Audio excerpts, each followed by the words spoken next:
Tal como señala el informe Valich, las principales características de la represión cívico-militar en la región corresponden a la designación de jefes de Estado zonales, el extremo uso de la violencia, en especial tortura y maltrato físico, la importante participación de civiles, especialmente en zonas rurales, el uso de recintos de carabineros y fuerzas armadas como centros de represión y tortura y la habilitación de centros de reclusión masiva.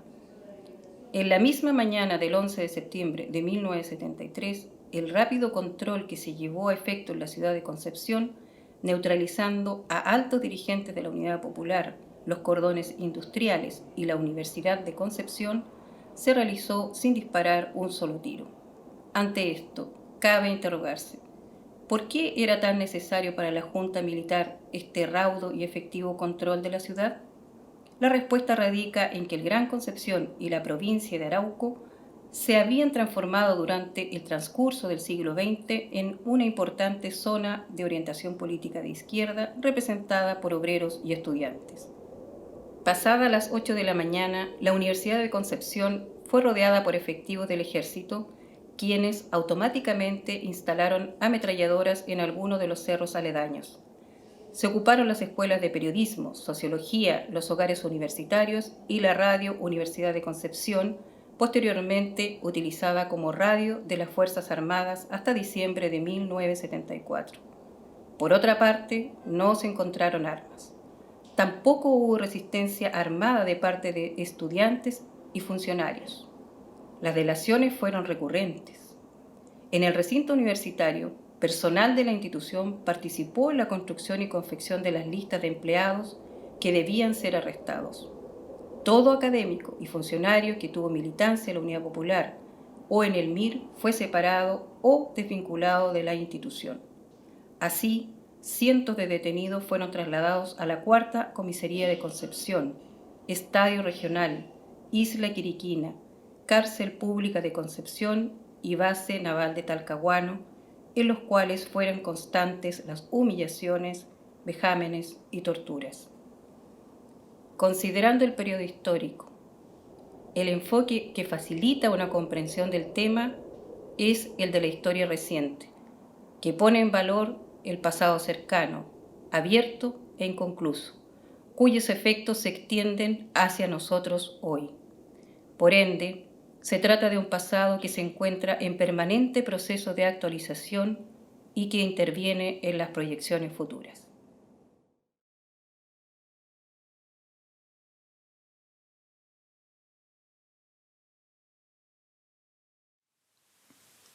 Fernando Álvarez Castillo era locutor y libretista en la radio de la Universidad de Concepción, donde yo también trabajé muchos años, porque la escuela de educación donde yo estudié pedagogía en castellano, a través de su centro de alumnos, tenía un programa radial todas las semanas y todas las facultades tenían un programa radial en esta emisora. Y se hizo un concurso interno y como la radio me gustaba a mí desde mucho tiempo atrás, por otras razones que es más largo de contar, llegué como concursante entonces de la Facultad de Educación. Teníamos nuestro programa semanal y ahí conocí a Fernando Álvarez. Él era locutor, dije libretista, egresado de Leyes de la Universidad de Concepción. Un tipo alto, fornido, joven, muy entusiasta, con grandes capacidades de dirigente. Era dirigente de una asociación de funcionarios de la Universidad de Concepción y tuvo un trabajo muy interesante allí porque fue el gestor, por ejemplo, de la compra de las termas de Catillo o de la construcción del edificio que se llamó FIUC. Entonces era una persona muy activa. Y era de carácter muy afable, muy alegre, siendo un hombre muy inteligente, de una agudeza intelectual tremenda. Junto con otras personas había logrado crear un ambiente de trabajo y de participación y de equipo en la radio muy rica, donde todos nos integrábamos y discutíamos. Él no era el director de la radio, pero era uno más y nos hacía sentir a todos uno más y discutíamos respecto de la programación, de las cosas que se podían hacer. Y fue una radio extraordinariamente innovadora para su época, creada el año 59, el mismo año que yo llegué a Concepción. De modo que fue importantísimo para mí ese contacto. Y como yo era una estudiante con beca, un estudiante pobre, él advirtió eso y me sugirió en un momento si me interesaba tomar algunas horas de trabajo en la radio Simón Bolívar que ofrecían. Y yo dije que bueno, porque me convenía en mi horario, y entonces entré al mundo de la radio ya más oficialmente, con un turno de radio. Y seguí, por supuesto, estudiando. Luego se produce una vacante en la radio de la Universidad de Concepción, y el pelao, porque todo el mundo le decía pelao, nadie le decía Fernando, tenía calvicie desde muy joven, me ubica y me dice, mira, hay una posibilidad de que trabajes ya como funcionaria de la universidad en la radio, con un turno completo. Fantástico. Entonces yo dejo la Bolívar y llego a la radio universidad, que era una radio cultural, de debate, con mucha programación intelectual, programas de radioteatro con el Teatro de la Universidad de Concepción. Entonces fue una experiencia riquísima y él lideraba este equipo, conversaba con todo el mundo y sin presionarnos desde su militancia comunista, estábamos siempre conversando de los temas atingentes al desarrollo de la época. También usó su campaña de finanzas del Partido Comunista vendiéndome las obras completas de Neruda en ese tiempo, que todavía las tengo, en papel Biblia, editorial Losada, y empieza a venderme El Siglo. Y yo empiezo a discutirle lo que leo en El Siglo. Oye, esto no puede ser verdad, esto es propaganda de los comunistas. Entonces me explicaba. Y tuve grandes diálogos y grandes conversaciones. Y se transformó en más que un compañero de trabajo, fue un amigo. Ahora, casualmente también, su familia, su esposa y sus hijos vivían en la misma cuadra que yo vivía. Entonces hubo una relación también de vecinos. Conocí a Adriana Ramírez, que Adriana Ramírez Núñez era una docente de la Escuela de Química y Farmacia, hija de destacados profesores comunistas de Concepción como Marco Ramírez y Ana Núñez. Entonces empecé a entrar a este mundo de la militancia por esa vía, de manera que me interesa reivindicar el rol que él tiene en mi vida también. Y cuando se van adelantando los procesos de la política de la época, Fernando, por ejemplo, hizo llevar un televisor en blanco y negro a la sala de locución y tocó en mi turno transmitir, mirando las imágenes, de lo que fue el funeral del general Schneider. Era la época difícil en que no se sabía si se podía o no, se iba a poder o no instalar el gobierno de Allende. Y recuerdo a Fernando paseándose nervioso por los pasillos de la radio, muy preocupado. Y yo empiezo a transmitir del presidente electo. Y se le iluminó la cara. Dijo, eso es el presidente electo porque ya está electo. Y bueno, avanzan los días. Había mucha gente de izquierda en la radio, pero la radio no era de izquierda propiamente, era de la Universidad de Concepción desde el punto de vista cultural. Todo el mundo alegre después del triunfo de Allende, vienen tareas, me proponen los compañeros que yo asuma la dirección de la radio Simón Bolívar, ya comprada por el Partido Comunista, entonces me hago directora de esa radio, pido permiso en la universidad. Y una de las cosas que más me impresionó a mí, ver a Fernando Álvarez escribiendo en su máquina de escribir, donde hacía los libretos famosos, los libretos de Horizontes de Chile. Él era especialista en eso y llevaba grandes figuras a la radio. Gracias a él nosotros vimos pasar por la radio a Víctor Jara, a la Violeta Parra, por ejemplo. Y me impresionó mucho verlo escribiendo una carta un poco copuchenta. Yo le dije, ¿qué estás escribiendo? Y era una carta al rector de la universidad, donde le pedía permiso para poder asumir el cargo de intendente que le había designado el compañero Salvador Allende. O sea, lo encontré un toque de humildad, un toque de respeto funcionario, de respeto administrativo. Él no se iba a envanecer por el cargo, sino que estaba consciente de que podía ser un cargo transitorio a lo mejor y que algún día iba a tener que volver a su trabajo. Eso es uno de los últimos recuerdos que tengo. Recuerdo los días de fines de agosto del 73. Él ya estaba instalado en la Intendencia y yo estaba instalada en la radio Simón Bolívar, que quedaba en Aníbal Pinto, a una cuadra de la Intendencia más o menos. Y recuerdo haberlo llamado por teléfono diciéndole, oye, está pasando tal cosa, los Patria y Libertad nos rayaron, nos apedrearon anoche, hay problemas en el Teatro Concepción, hubo una gran asamblea muy reprimida. Y estábamos entonces en contacto permanente, sin tener estructura política juntos, pero estábamos en contacto permanente en el debate. Y así nos pilla el 11 de septiembre, en que yo como directora de la Radio Bolívar estoy escuchando permanentemente la radio y escucho que ese día no hay la transmisión normal y hay solamente bandos militares. Llamo y me contesta un señor que me dice la radio está tomada por los militares. No puede ser, ¿qué hago? Salgo de mi casa, mi marido se encarga de mis 3 hijos pequeños, algunos iban a la escuela, los otros no. Y salgo de mi casa y me encuentro en la calle con Adriana, la esposa de Fernando, que me dice, sacaron a Fernando de la cama prácticamente a medio vestir a las 7 de la mañana y se lo llevaron detenido.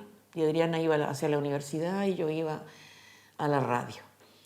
A ambas no fue mal, no se podía entrar a la radio, no se podía entrar a la universidad, se perdió la autonomía universitaria y hubo mucha gente detenida. Bueno, el mundo se detuvo después del golpe.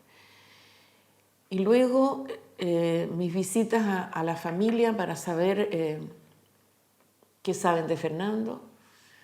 Llegó una carta rara, me decía Adriana, porque en la carta Fernando ponía que le habían informado que Adriana había ido a la Quiriquina y eso no era efectivo, nunca la dejaron entrar. Entonces, una prueba de que le mentían, ¿cierto?, a todos los presos, no solamente a él. Después supimos por una fotografía que apareció en el diario El Sur, están todos los presos de la Quiriquina dentro de una piscina y él es muy notorio como se le ve, se le reconoce. Y nos enteramos que los marinos le ofrecieron un trato especial por su condición de intendente. Le dijeron que no tenía que estar con los otros presos, que podía tener algún recinto más privado, con alguna comodidad, y él no aceptó. Dijo, yo me quedo con mis compañeros acá.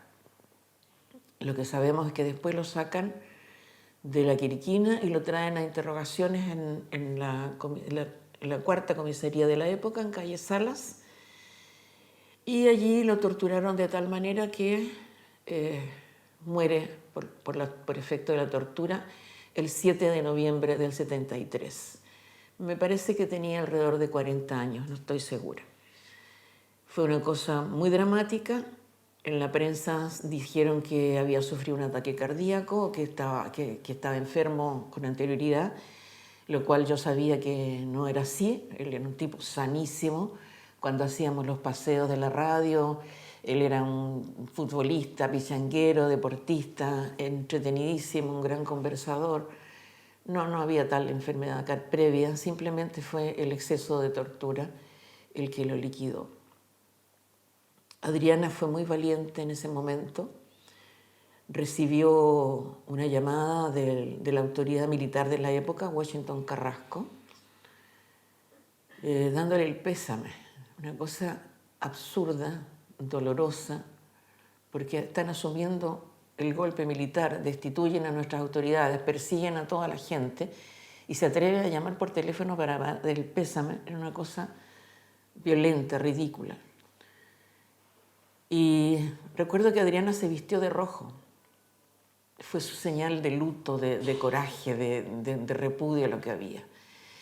Y no sé si lamentablemente o no fue que Fernando siempre había trabajado con su familia la idea de la incineración.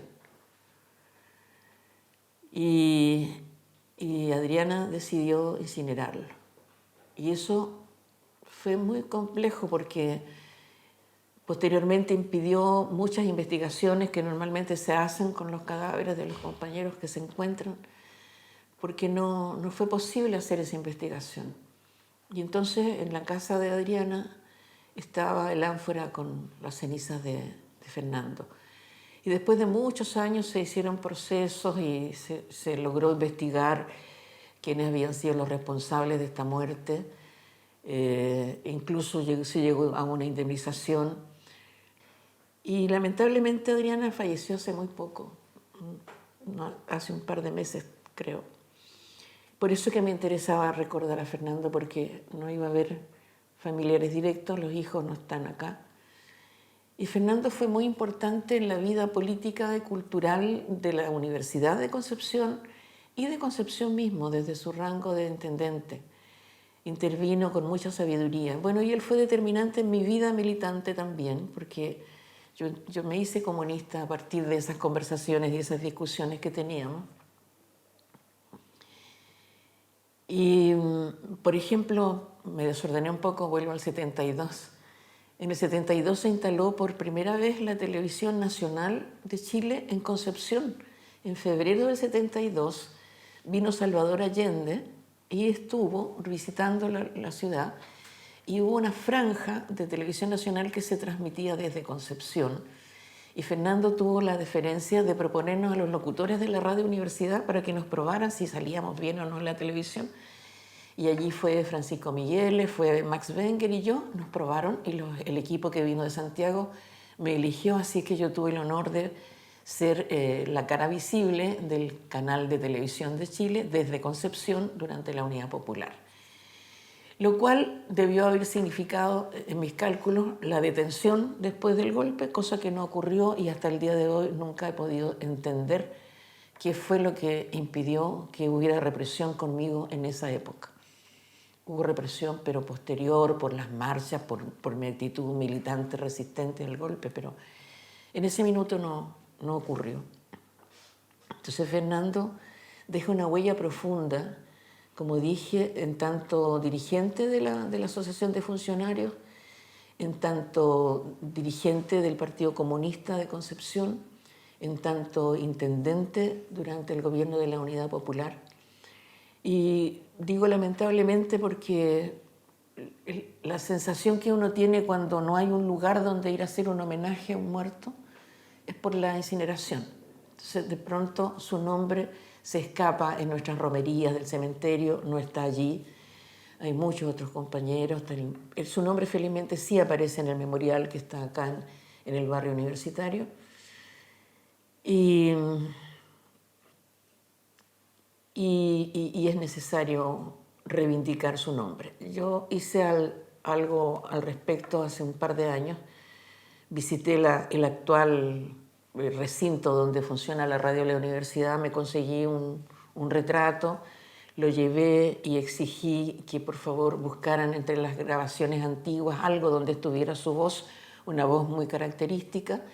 Muchos que fueron niños en esa época gozaron con los relatos que él hacía en un programa infantil, porque una de las características era su extremada habilidad en la lectura de cuentos chilenos y cuentos infantiles. Entonces, muchos niños tal vez no saben que esos cuentos con los que ellos disfrutaron por mucho tiempo y que después se retransmitían, es la voz de una de las personas importantes políticamente en nuestra zona. Yo le decía a Adriana después, pero tú eres nuestra tencha de Allende, tú eres nuestra primera dama. Pero Adriana mantuvo siempre un perfil bajo, siempre fue solidaria, siempre trabajó con las organizaciones, pero por temor a perder el trabajo de la universidad se mantuvo en un bajo perfil. Pero todos sus hijos fueron activos, y Marco se fue a estudiar a la Unión Soviética, que abrió sus puertas para muchos chilenos que fueron seleccionados para poder seguir allá los estudios en vista de la situación de represión que existía acá y el peligro que la represión pudiera tocar también a la familia de Fernando. Así es que me parecía importante, me parecía necesario recordar a Fernando. Yo lo recuerdo más allá de lo político, como un hermano, como un amigo, como alguien muy cercano.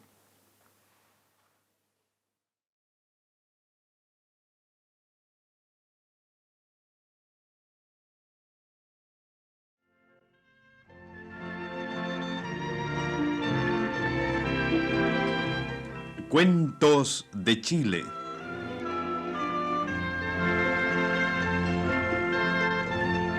Van a escuchar Un gran señor, de Juan Araya.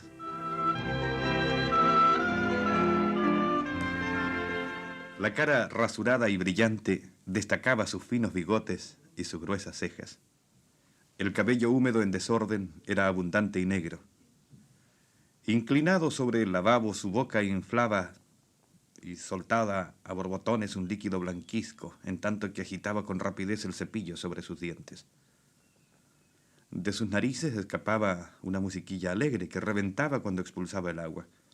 Un espejo circular le entregaba por momentos su imagen, tan pulcra y estirada que no podía disimular una sonrisa de satisfacción. Luego serán las 9, pensaba, y Óscar llegará. El bueno de Óscar reclama entre dientes cuando me retraso, pero no pasa más allá. Me respeta lo suficiente como para no decir nada. Con la mano izquierda arreglaba su cabello y con la derecha limpiaba una gota de agua que se había deslizado por su frente. Crujieron los vidrios de la ventana cuando un pesado camión cruzó la calzada. Sonó nervioso el vaso sobre el lavabo. En una silla, celosamente ordenado, estaba su chaqué. El sombrero de copa, alto y brillante, daba resplandores violetas. A veces. Otras mostraba su lustre aterciopelado en espirales simétricas. Se sentía orgulloso ante estas prendas elegantes y dignas. Conservaba esa vanidad tan humana desde hacía mucho tiempo. La verdad es que a veces le molestaba un poco su estimación, tal vez exagerada, por esos vestidos, por cuanto podía conservar por largos años algunos que estarían mucho mejor en el tarro basurero. Pero ahí estaban, sobre una silla, su negro chaqué, su estirado pantalón y su inyesto colero. No recordaba a ciencia cierta cuál había sido su primer chaqué. Su memoria lo llevaba hasta sus años de niño, cuando con ojos desmesurados vio por primera vez el cine. Un piano marcaba con notas agudas y sonoras las acciones de los actores. Plin, plilín, plin, plin. Esos movimientos nerviosos, saltarines, que culminaban cuando uno caía de bruces sobre la pintura o la mermelada volaba hasta la solapa de alguien. Entonces aprendió a amar esos benditos trajes que con tanto desparpajo ensuciaban a esos actores miserables. Cada chaqué destrozado era como una puñalada en su pequeño corazón de niño. De buenas ganas hubiera saltado hacia el ecrán a limpiarlos y guardarlos entre sus cosas más queridas.